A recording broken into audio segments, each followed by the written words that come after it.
So today's video is going to be another solved true crime case. Today we're going to be talking about a very highly requested case. Today's case is one that actually went viral on TikTok. A lot of you guys have been seeing TikToks about this particular girl, this murderer, and you guys wanted me to cover it in more detail, which that's exactly what I'm here to do. But there are a lot of TikToks of people recreating this girl's court appearances, like duetting and dressing up like a convict and pretending to be her, which is so odd. And comment sections on TikToks about this girl are full of things like, oh my god, she's so pretty, like whoever she killed, they must have deserved it. Like, it's disgusting. And so I'm here today to kind of strip all of the glamour, or the glamour that was put there by TikTok. I'm here to strip all of that away, and I'm going to keep this 100. This is a real tragedy that took a real human life. Someone's loved one died at the hands of this disgusting monster. One thing about this case though is that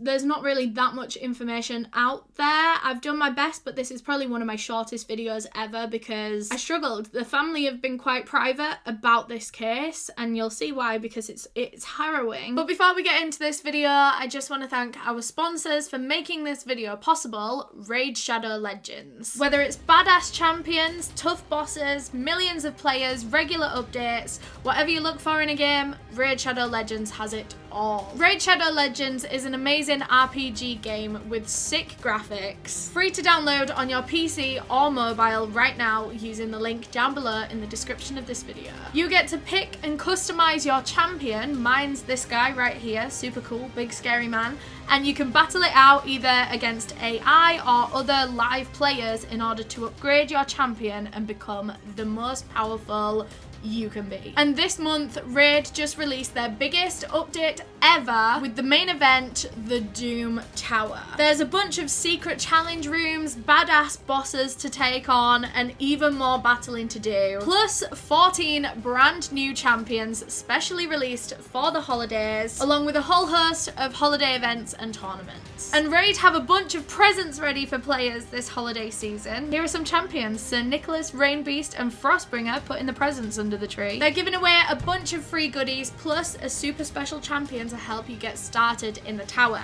His name is Bulwark. He's amazing in Clan Boss. So if you want to get a head start with Raid, the link to download for free right now is in the description of this video. Go click it. And if you join right now, you will get a series of welcome bonuses, welcome gifts from Raid Shadow Legends, including your Void Champion, Bulwark, absolutely free, plus 50 gems, plus an XP booster, some energy refills, and even an ancient shard. All waiting for you right here once you get in the game. You can find me in-game under the name Eleanor Neale, and if you're quick, you might even be able to join my clan. So download using the link down below in the description, and I'll see you there. Thanks again to Raid Shadow Legends for sponsoring this video. Now let's get into it. But before we do, I just want to give my usual disclaimer that I mean absolutely no disrespect to anyone that I talk about in this video. This video is for educational purposes, and everything that I'm about to say is just information that I have found on the internet and I'm compiling into one video. So today we're going to be talking about Isabella Guzman,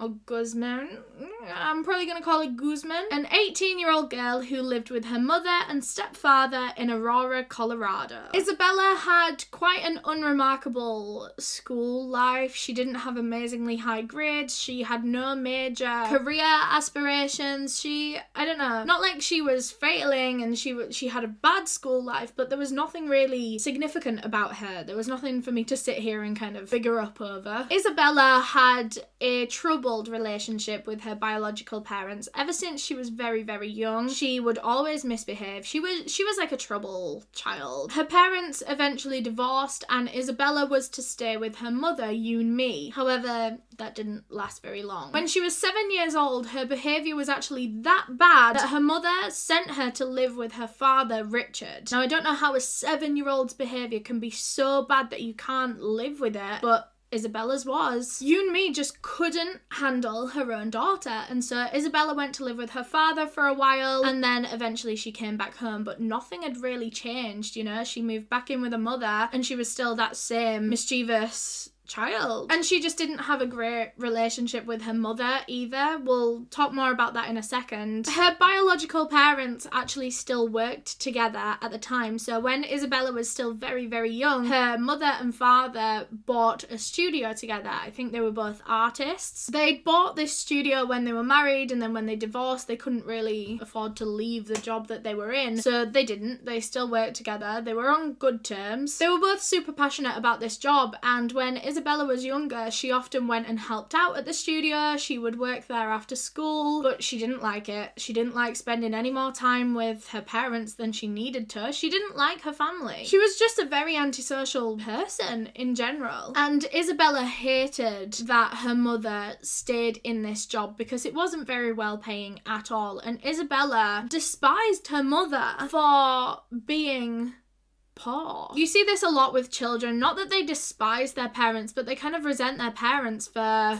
putting them in kind of a poor life. They're like, why can't I be like the other kids that can afford this and that? Like, they don't fully understand that it's not a choice until they're older. When kids are like 10 years old, all they know is that other kids have good stuff. They have the expensive clothes and new games and stuff, and they don't. And they blame that on their parents for having a low-income job. However, Isabella just never broke out of that point of view. Normally, as kids get older, they realise that it's not their parents' fault, and their parents actually did everything they possibly could to give them those good things. They just couldn't afford them. However, Isabella just remained ungrateful and just angry about everything when she was older. Over the years, her mischievous, bad behaviour, she would have tantrums, all of that when she was younger. But as she was getting older and into her teenage years, this translated into something much more serious. She stopped going to school, her attendance was so bad, and then eventually she just dropped out altogether right before her final exams, which her parents were so disappointed in her for doing. They understood that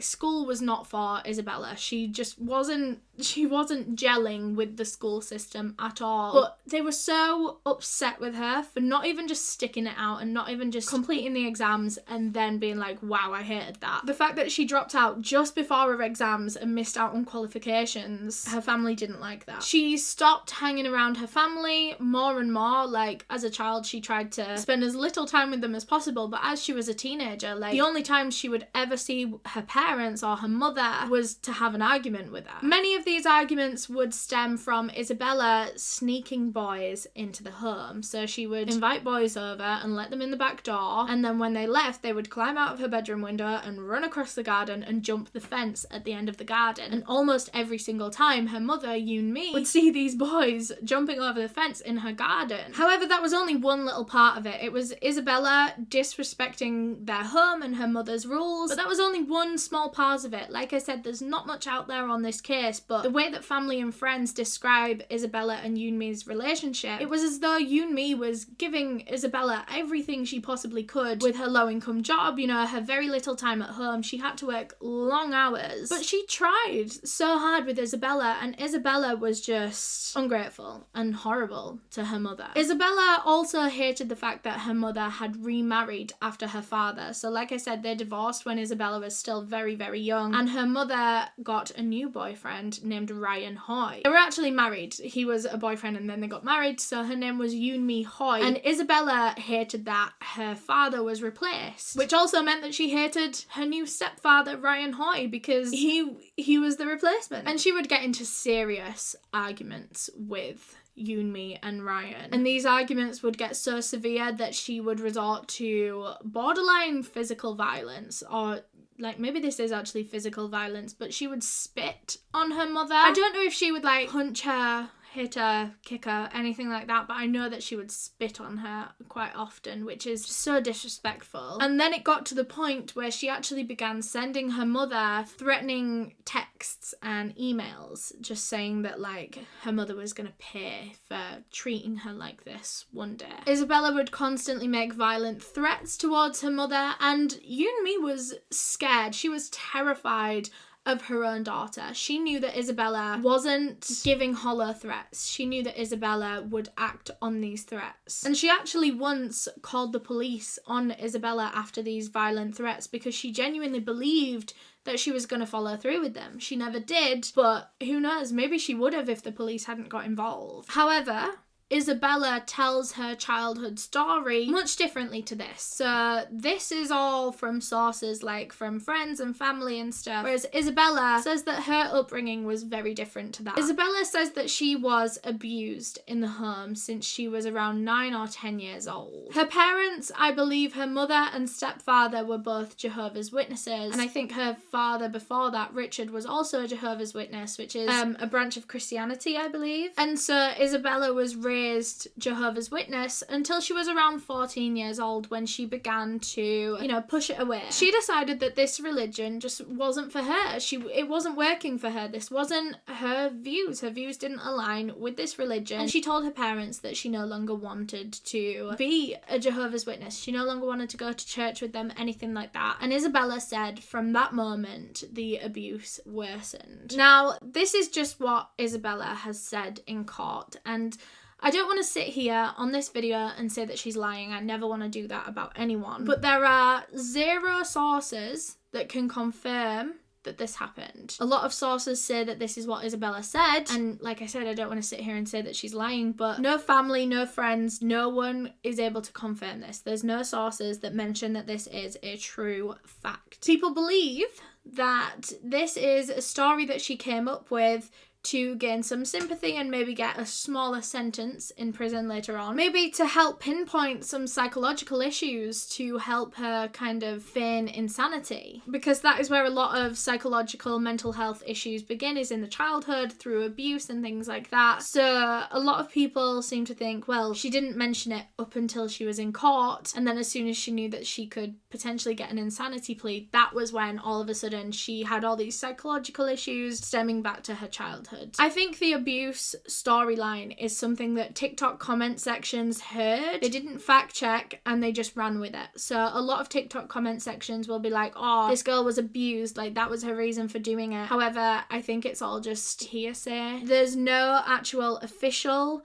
articles that state that she was abused, or at least any that I could find. On August 28th, 2013, Isabella Guzman's stepfather, Ryan Hoy, called the police and informed them of another incident that had happened between Isabella and her mother. This was another one of Isabella's threatening texts or emails. However, it had followed a very serious argument, and then Isabella had gone to her bedroom that night and written her mother an email telling her that she was going to pay for what she'd said and done to her that night. Her actual words were that she was going to make up for what she'd done. And since the family were terrified of Isabella and they were aware that she wasn't scared to act on her threats, they decided to call the police. Her mother, Yoonmi, had also gotten in contact with Isabella's biological father, Richard, and asked him to come down to the house and have a word with Isabella, because Yoonmi just couldn't put up with Isabella anymore. And she thought that hopefully her father, that she barely sees, would be able to talk some sense into her. So Richard came down to the house, he took Isabella out into the back garden, and they sat down for well over an hour just discussing everything. Her relationship with her mother, what needed to change, how people were feeling. And he just told her, like, look, you're 18 now. You're old enough to live by yourself, and your mother has every legal right to kick you out of the house and make you homeless. Like, if you don't follow your mother's rules, she can do that, and she's very close to doing that. The two of them spoke for well over an hour about everything, and Richard left that conversation with Isabella feeling as though she was going to make some positive changes. He thought he'd finally gotten through to her. He said that the two of them were just sat in the garden, they were watching nature, watching all the birds and the trees, and like, he felt that that was a really nice moment with his daughter. One of the first nice moments he'd had with his daughter in so long. He felt like he saw a good person behind Isabella. And he thought that that was the last of the issues that they were going to have, and they were going to move on from that point and things were going to get better, the family were going to get closer, but he couldn't have been more wrong. This was actually all an act on Isabella's front, and inside her head, the whole time she was having that conversation with her father saying that she was going to change, she was going to do things differently, she was actually just planning her next move. And it would only be a matter of hours until she put that next move into motion. That evening, Isabella Guzman Ryan spent the rest of her night in her bedroom, which was what she did pretty much every single night because she didn't like speaking to her family. Around 9 p.m. that night, Yoon-mi told her husband Ryan that she was going to go up for a shower. She'd been working all day, she was going to have a shower, and then they were going to go to bed. So Ryan said, okay, you go up and have a shower, and then when you're done, I'll meet you in bed, and then they'll go to bed. So Ryan's downstairs in the living room, he's watching TV, whatever, and he hears the shower turn on, and he's like, right, okay, everything's fine. And then he hears a thud coming from upstairs, and then a whole lot of commotion followed. He heard banging, muffled yelling and screams, so he jumped up and ran up the stairs to see the bathroom door slam shut in his face. He only caught it for a split second, but in that split second he saw Isabella Guzman slamming the door of the bathroom with her and her mother still inside, alone. Ryan struggled with her to get the door open, but Isabella was too strong and she fully overpowered him and locked the door so he couldn't get in. He's shouting and screaming at her from the outside, telling her to stop what she's doing, to leave her mother alone, but she keeps going, and all he can hear is repeated thuds and banging and screaming, muffled screaming. He can hear his wife Yoon-mi calling his name, calling out for him, and all he could do was run downstairs, grab his phone and start calling 911. When he finally got back up the stairs, the screams were dying down and he was on the phone to 911 when he saw a pool of blood slowly start leaking out from under the bathroom door. And then he heard his wife mutter what would be her last words: Jehovah, which means God. And then there was silence. All the bangs stopped, the screams stopped. At this point, he's still on the phone to 911 and he's panicked, he's terrified, he's horrified, he's scared not only for his own life, but also he's traumatized after hearing the love of his life calling out from the other side of a door to come and save her, and he couldn't. And he just listened to her die. Listen to her get brutally murdered. And then all of a sudden, the bathroom door unlocked and swung open, and he looked over and there was 18-year-old Isabella Guzman standing in the doorway, covered in blood. She was wearing a pink sports bra, blue shorts, covered in blood, still holding the knife in her hand, which was still dripping. Ryan froze still for a second, thinking that he was about to be her next target. But all she did was look straight ahead. She didn't look at him once. She didn't mutter a word. And she just walked past him and walked downstairs. He said it was so weird because there wasn't even a sinister, evil look on her face. It was just Isabella. It was like nothing had ever happened. It was like she literally just walked out of the bathroom after having a shower. And that's what's so eerie about this, is that she was totally unaffected, totally unfazed by what she'd just done to the woman that gave her life. Ryan ran into the bathroom to try to do whatever he could to help Yoon-mi. However, at that point, she was laying there naked and just covered in blood. He tried to do CPR, chest compressions, everything, but she was just staring blankly ahead, and he could tell that she was already gone. Like I said, there was blood everywhere and she was barely recognizable. Most of the wounds that she'd endured during that attack had been to her face and neck. The autopsy found that Yoon-mi Hoi had been stabbed a total of 79 times. 79 repeated motions. That's how you can tell that this is a frenzied attack with pure emotion, pure anger, pure rage. That even when Isabella's arm got tired, she had so much adrenaline in her body, so much rage, so much emotion that she kept going through the pain. Her arm would have been sore at that point, but she didn't care. She wanted to inflict more and more pain on her mother. For someone's arm to keep going even when they're getting tired shows that their emotions are still so strong. Now, some sources claim that this total stab wound number is 151 as opposed to 79. And I saw 151 on a lot of the TikToks and a lot of the, tweets and things like that. However, the official kind of articles and sources and the most that I could fact check it, I think it is 79. There is a lot of stuff in this case that is sensationalized.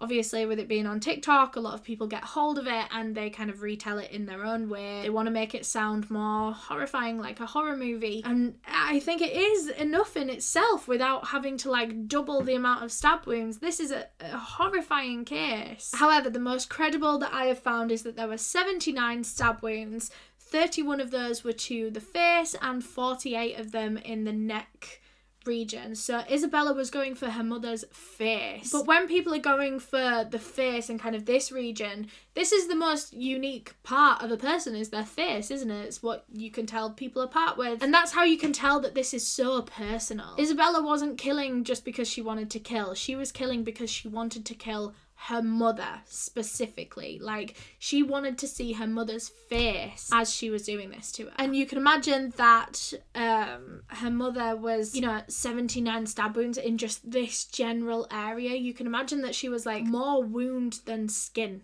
by the end of it. The main injuries were stab wounds with the same knife. However, there were multiple injuries to the rest of Yoonmi's body that were done with a baseball bat. Isabella had beaten her mother's body. Now, I don't know if this was before, during, or after her mother died. Some sources seem to think it was afterwards, like she finished the attack with the baseball bat, but I'm not 100% sure. And that could possibly be where the 151 injuries comes from. It's not 151 stab wounds. It could potentially be 151 total injuries, which could include like self-defense wounds or bruises or scrapes or anything like that. And I think the two different methods of causing injury shows that Isabella didn't care how she did it, but she knew that she wanted to kill her mother, she wanted to inflict pain on her mother, and she wanted to enjoy it. She wanted to do this for as long as she could. She wanted to drag it out, and she wanted it to be personal. She wanted to look her mother in the eyes as she did this. Meanwhile, Isabella had fled the house at this point, and police and an ambulance were arriving, and Ryan, of course, because he watched Isabella close the door, close her mum inside the bathroom, and then he watched her walk out of the bathroom, he could tell police exactly who had done this to Yoonmi. So a search team was sent out to find Isabella, because she could be anywhere right now, and bear in mind she still had the knife. She could still be in some kind of psychological episode, whatever she was in at the time that she killed her mother. She was a potential danger to plenty of others, to so many other people, just walking around in this unstable state of mind with a weapon. Even though this was a very personal attack on her mother, who knows, that could have been the catalyst, but then she could have gone out on a murderous rampage. Police knew that they needed to find her fast, and so they put her name and her face on every single news outlet that they possibly could. And the following morning, police actually received a phone call saying that someone had discovered what they believe could have possibly been a dead body in a car park, in like a parking garage. However, when police arrived, there was no body,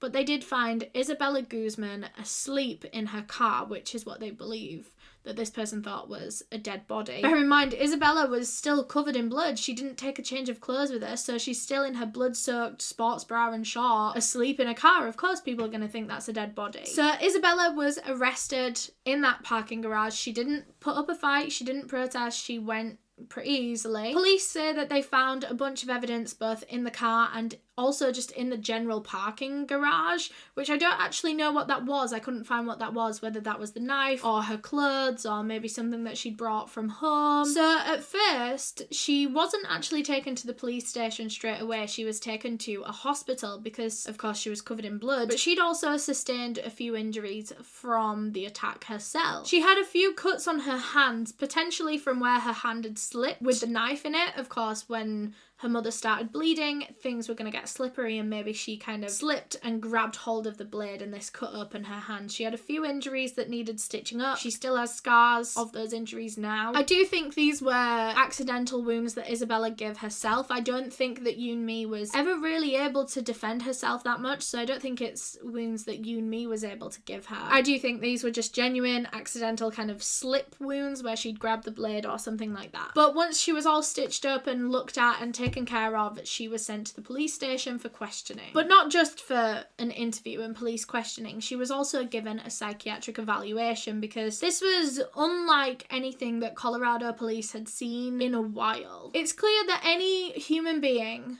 capable of such a vicious attack on someone that they're supposed to love, they must have some level of, you know, psychological issues or mental health issues, you know, mental illness. This evaluation came back and Isabella Guzman was diagnosed with schizophrenia. She'd been having delusions, both audio and visual, so she was seeing things and hearing things for years leading up until this point. She would also hear voices, which I know is a very stereotypical symptom of schizophrenia, but you know, it's stereotypical for a reason, and that's because a lot of people do genuinely suffer with it. A lot of people with schizophrenia don't hear voices, but for Isabella, that is how it manifested, and she would hear people telling her what to do and that she needed to kill someone. She believed that her mother was actually a woman named Cecilia that she had to kill in order to save the world. Cecilia was an evil being, and Isabella had to kill Cecilia in order to save the rest of the world, and that is what she was told by these voices in her head. She would see things, she would see people coming to speak to her about Cecilia. Of course, none of this was real. Her mother was not a woman named Cecilia. So Isabella Guzman's court appearances are what made her and this case so famous, so viral. It was the way that this girl acted in court. It was just so eerie. She was smiling, but not even like a genuine psychotic smile that some killers do in court. It was like a sarcastic smile at the cameras. There seemed like there was anger behind it. She would communicate with the cameras. I don't actually know what she's trying to say here, either stop watching or showing that she's not crying or something like that. And it's clips from these court appearances that were posted all over TikTok that have gained Isabella like a sick fan base in a way. There are people that are recreating these court appearances, people that are, you know, putting music behind them and making fan edits. There was one particular TikTok that got a lot of attention that had Ava Max's Sweet But Psycho song behind it. People calling this girl Sweet But Psycho, which I just think people on the internet tend to forget that these are real cases, real tragedies, and real lives were lost. A whole family lost a woman that meant a lot to them that night. Imagine how it would feel to lose one of your loved ones and then go on TikTok and see millions of people celebrating and idolizing and making fan edits of the person that murdered your loved one. Anyway, moving on, because I could rant about that for a while. Now, in Isabella's trial, if she was found guilty, she could potentially be put up for the death penalty. Since she was 18, she's an adult. However, right before her plea, her defense team decided to take the very expected approach of pleading insanity. So Isabella said that she was not guilty because she is not mentally sound. She has, you know, serious mental illness. She said that she was in a completely different psychological state when she killed her mother. She's actually since said that she hates that she did that. She looks at that girl, that 18-year-old girl that killed her mother, and she says that she doesn't even recognize that as her. So her plea was accepted and she was found not guilty by reason of insanity. However, because of that insanity plea, she was sentenced to an indefinite amount of time in a psychiatric facility. So that means she's going to be put in a psychiatric hospital and she can be kept there potentially for the rest of her life until the professional psychiatrists determine her better. So she's currently in the Colorado Mental Health Institute and she will be potentially for the rest of her life. She's actually tried to appeal this a couple of times. She believes that she is ready to integrate back into society. She's been on medication for a long time. She's 25 years old now and she believes that she's ready to get back out there and she's not the same person that she was when she was 18 years old. However, I think it'll be unlikely that she'll be let out of a psychiatric facility for a long time, just because she is only that way. She has only changed in her head due to her medication, and once they let her free from that hospital, there's no guaranteeing that she's going to take her medication, and if she doesn't, then that might put her back in the old mental state that meant that she murdered her mother. Who knows what else she could be capable of. So I'm not 100% sure how this is actually going to go. I don't know if they're going to trust her to take her medication one day and let her free, or if she's going to be in this hospital for a lot of her adult life. But that is all I have on this case today. Quite a short one, like I said, but thank you so much for watching anyway. Thank you to everyone that requested this case. If you have any more case requests for me, I am always checking the comments on every single video and I do take all of your requests in I have a little list of cases to cover. Thanks again to Raid Shadow Legends for sponsoring this video. If you want to download the game, you can go through the link down below in the description and receive a bunch of welcome presents from Raid, including a free Void Champion, plus 50 gems, an XP booster, some energy refills, and even an Ancient Shard. But you have to be quick, so download using the link down below in the description. Huge thank you to all of my channel members for helping me decide the cases that I cover, especially my tier 2 members whose names are all on screen right now. If you want to become a channel member, you can just click the join button on a desktop, or there'll be a link in the description of this video. But yeah, thank you so much for watching. If you want to subscribe, there's a link to do so right here. If you want to subscribe to my brand new second channel, there's a link right here. And if you want to watch another video, there'll be a playlist on screen right here. Bye!